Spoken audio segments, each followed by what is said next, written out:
Vamos lá, pessoal. Seguindo as nossas dicas aqui do MPC SC. Pessoal, não é suspense que eu tô fazendo vídeo de menores, não, porque eu estou em deslocamento, então é mais difícil subir vídeo, né, de hotel. Então, portanto, eu tomo esse cuidado aqui de diminuir. E outra coisa, os detalhes, né, eu gosto muito de dar aula, então acontece aquela coisa de você ficar detalhando muito pra ficar tudo bem claro. Bom, vamos falar sobre a questão temática em si. Eu vou pegar dois temas neste vídeo, tá, que foram propostos no curso. Esses dois temas não estão na íntegra, eu vou explicar para vocês que tem um caso antes aí, isso deixa meu material muito extenso e, na verdade, no próprio curso, os alunos têm tema 1, tema 2, está tudo bonitinho com toda a extensão do caso. Mas como que o Sebrae pode propor a discursiva de vocês? Então, vou pegar como exemplo o tema 1, tá?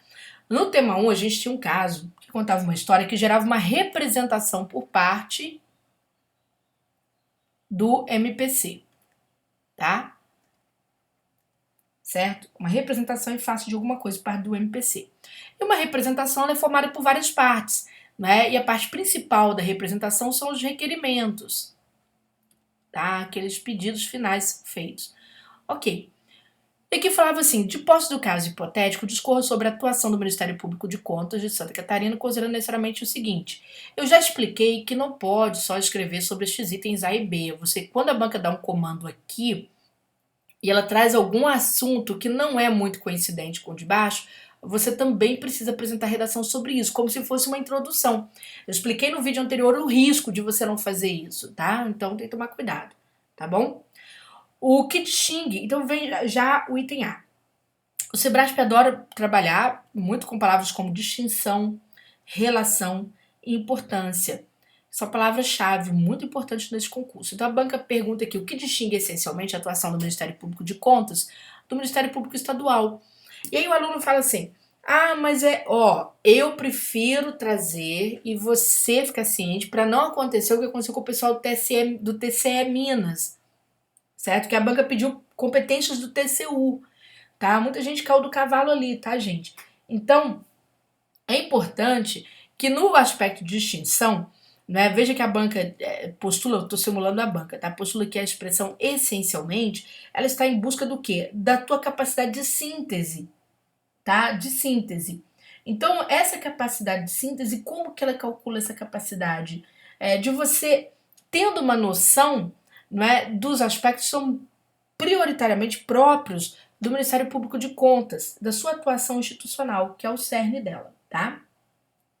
Quando a gente vai fazer uma introdução, gente, aqui tá até falando sobre essa atuação, e veja que aqui meio que repete essa situação. Quando acontece uma situação de repetição, você pode trabalhar a atuação de formas diferentes, que é tão importante porque a banca vai observar a abrangência.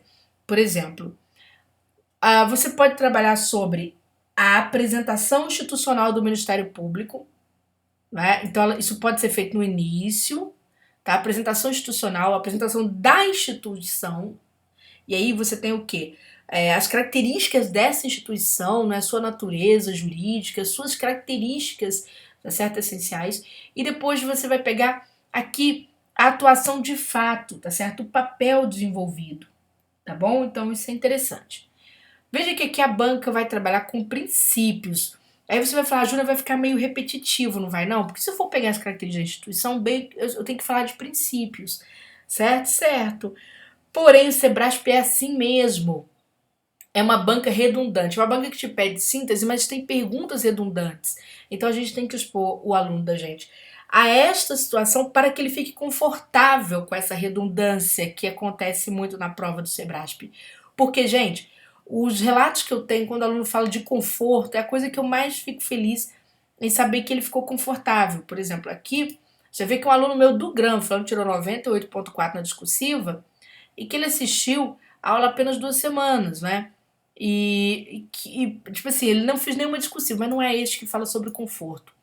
Quem falou sobre conforto, vou apagar aqui, foi até um aluno do TCE de Santa Catarina. Isso mesmo. Tá? O aluno que ele saiu de São Paulo, aluno da área de contabilidade, ele falou, me senti muito confortável fazendo a prova, porque estava tudo ali. Teve aluno aqui também que falou, esse aqui, ó, que o sentimento de segurança o acalmou. né? Teve uma aluna da Prefeitura de Juiz de Fora também, agora recentemente, falou sobre isso, que é aquele sentimento de felicidade, de sentir que está confortável com a discursiva, que isso que é o principal. Porque quando a gente se sente desconfortável fazer o exercício é porque a gente não tem informação, a gente não sabe por onde vai, mesmo tendo conhecimento, tá? Então vamos mais. E aqui a banca te pede para você justificar essa questão dos princípios e para você trabalhar um pouco mais a questão da independência funcional, gente, que possivelmente, olha, eu posso estar erradíssima.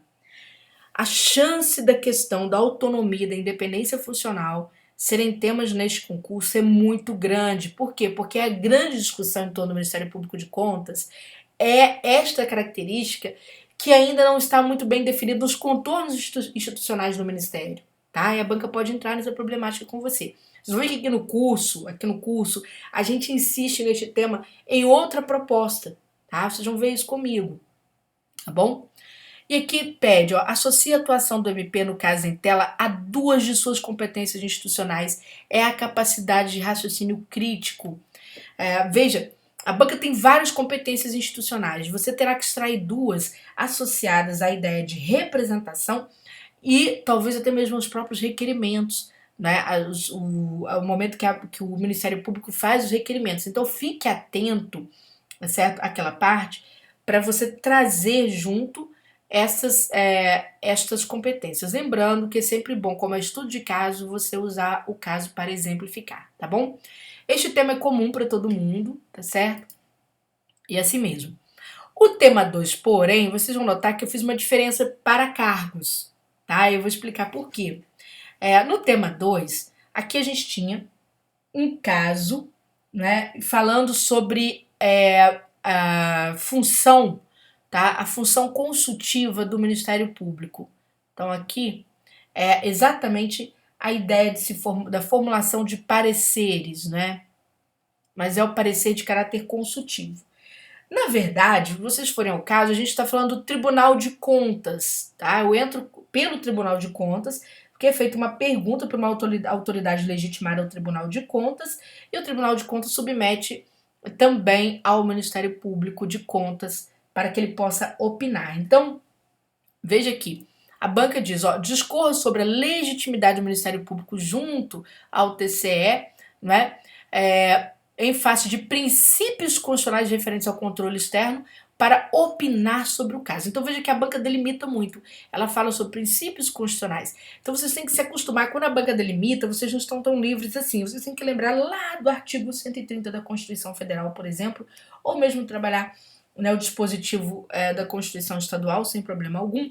Mas o Sebrasp gosta muito da Constituição Federal para que você possa falar sobre essa legitimidade, né, que é atribuída ao Ministério Público. Veja que a banca ainda não está cobrando atribuição, tá? E depois, pessoal, muito cuidado para não pisar na casca de banana. O item A vai falar sobre as competências previstas na lei orgânica aderentes ao caso em tela. Então você vai ter que usar o seu raciocínio crítico para fazer aderência ao caso em tela. E cabe ao Procurador-Geral do Ministério Público, tá? Junto ao Tribunal de Contas. Quais são as competências que são aderentes, que cabem a ele dentro do caso em tela. Então não é falar sobre todas as competências do procurador, é falar daquelas que aderem ao caso. Porque se a banca vai analisar raciocínio crítico, naturalmente ela vai cobrar isso, tá bom? E aqui a gente vai para o papel do analista de contas, para que sejam associados o quê? Duas de suas competências regimentais que servem de apoio à manifestação que o Ministério Público de Contas fará sobre aquela consulta, sobre a pergunta que foi feita ao TCE, tá? Então, por exemplo, quando a gente estuda para analista, a gente tem que entender que o analista tem quais são as palavras essenciais. Atividade de assessoramento, de acompanhamento, atividade de pesquisa. Então, fiquem atentos a essas palavras-chave que vocês terão que apresentar de forma que caiba numa prova de 30 linhas, tá bom? Então, não são todas. Veja que a banca delimita, ela quer duas. Porém, se o Sebrasp não delimitar por número, ele pode delimitar pela própria questão em si, tá? Fazendo associação direta, tá bom? Então, isso foi para os cargos 1 e 2, foi a proposta para os cargos 1 e 2. Por quê? Porque quando a gente chega ao cargo 3, o cargo 3 é completamente diferente, galera. O cargo 3 é o cargo de técnico em atividades administrativas. E aí, a gente trouxe o quê? A gente trouxe aqui uma ideia de planejamento estratégico, tá? A ser perseguida pelo Ministério Público de contas. E toda vez que a gente pensa em planejamento estratégico, a gente não pensa somente no planejamento em si, mas a gente mexe com valores institucionais, como missão, valores, propósito da instituição, tá certo? E aí, veja aqui se pergunta, ó, qual é o propósito institucional do Ministério Público e o que significa alcance de sua autonomia plena? Olha, batendo aqui novamente. Quando a banca faz perguntas com E, vocês todos, tá? Eu não presto atenção apenas o pessoal do cargo 3, não, todo mundo. A resposta continua no mesmo parágrafo, tá bom? No mesmo parágrafo, tá? Enquanto você estiver no item A, é um parágrafo só. Então, o propósito institucional é também tem a ver também com as atribuições do próprio órgão, porque é o propósito que faz com que ele persiga, não é? Vamos supor assim, que ele vá atrás do cumprimento de suas atribuições para que ele chegue ao seu escopo, tá? Ao seu objetivo final. E aqui a banca pergunta, não é? Sobre, pede apontar duas atribuições regimentais do diretor-geral de administração e planejamento do Ministério Público. Por que do diretor-geral de administração e planejamento, professora? Primeiro que está no regimento e atribuição de cargo, gente, vocês têm que saber porque é atribuição institucional. O cargo detalha a atribuição institucional geral, tá?